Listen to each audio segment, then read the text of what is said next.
begin my speech for the Ramadan Health Awareness Campaign, I'd like to make an announcement regarding Al-Quds Day, which will be on Sunday the 10th of June. Imam Khomeini has said, Quds Day is a universal day. It is not an exclusive day for Quds itself. It is a day for the oppressed to rise and stand up against the arrogant.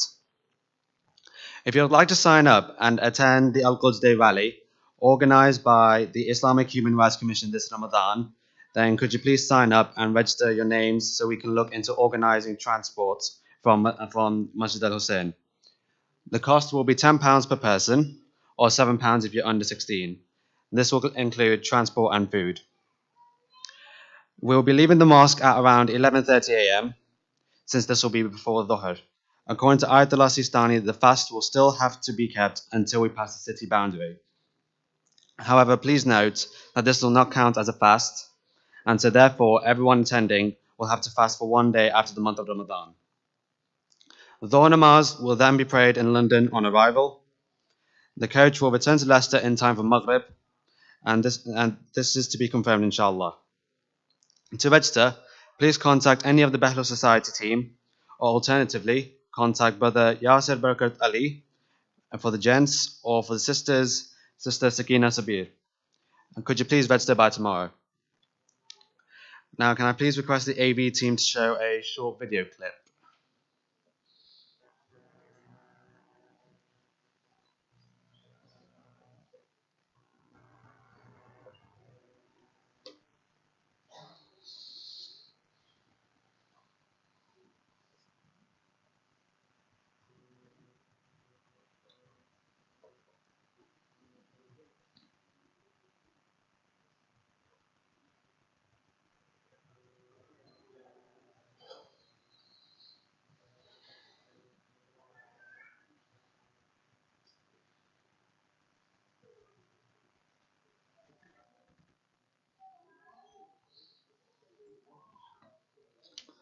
Alright, now to begin my speech, before I start, I'd like to first introduce myself for those who do not know me.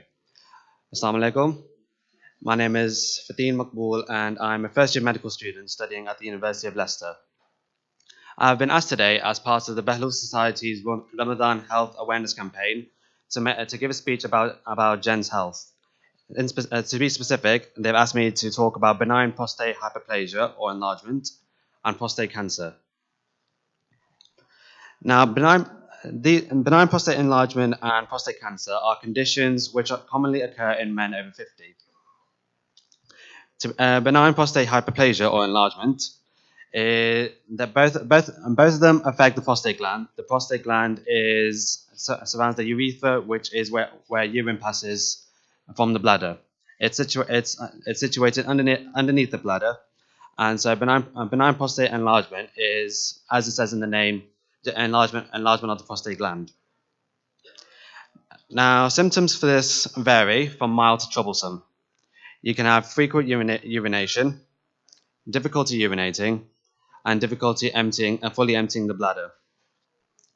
If you have any concerns, then please see your GP, and the GP will then conduct tests to diagnose and then rule out any other possible conditions.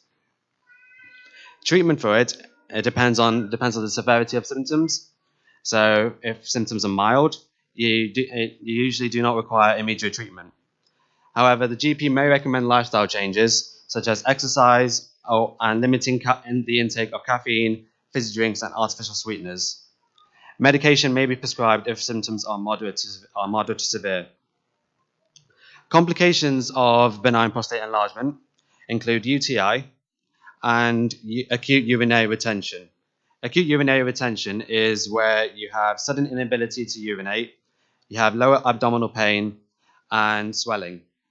If this does occur, then please go to A&E immediately, as this is serious.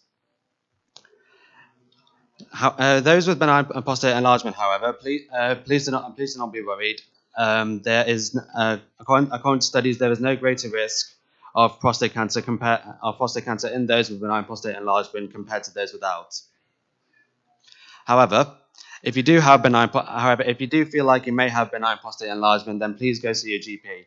As symptoms can be similar to those to prostate cancer.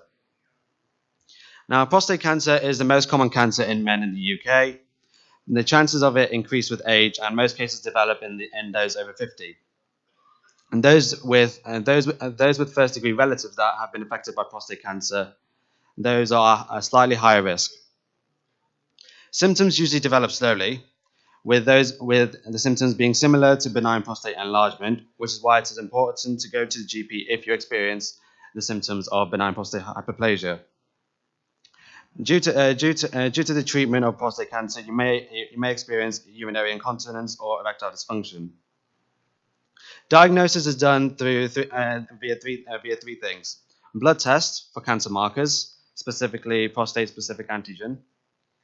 Second is a physical examination of the prostate, and third is prostate biopsy.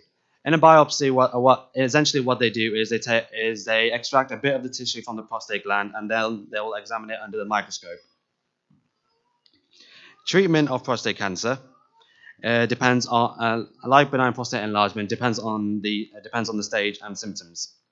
So early stage, if you're experiencing early stage and no symptoms, then initially the GP will recommend monitoring the condition on a regular basis. However, if you are experiencing symptoms, then treatment includes surgical removal, radiotherapy, or hormone therapy. However, if the cancer has spread to the rest of the body and is at an advanced stage, then treatment is focused mainly on symptom relief and prolonging life. If you do suspect that you may have prostate cancer, then please go see your GP immediately. As the earlier the cancer is diagnosed, the earlier it can be treated. Those early stage prostate cancer can be cured. However, advanced stage cannot, which is why it is so important to go see your GP as soon as if you do have any doubt. Now, more information about these two conditions can be found online. A good website is the NHS Choices website, where all this information has come from. And inshallah, I pray that all of you have good health, and inshallah we will maintain, and inshallah this community will remain healthy, and we can promote it. Outside the entrance, we have a stall where we have brothers where brothers can measure your blood pressure, heart rate, fasting glucose. It's a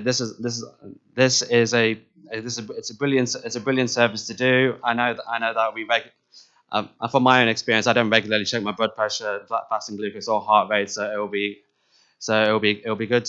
It's a good opportunity to go check it. Salawat.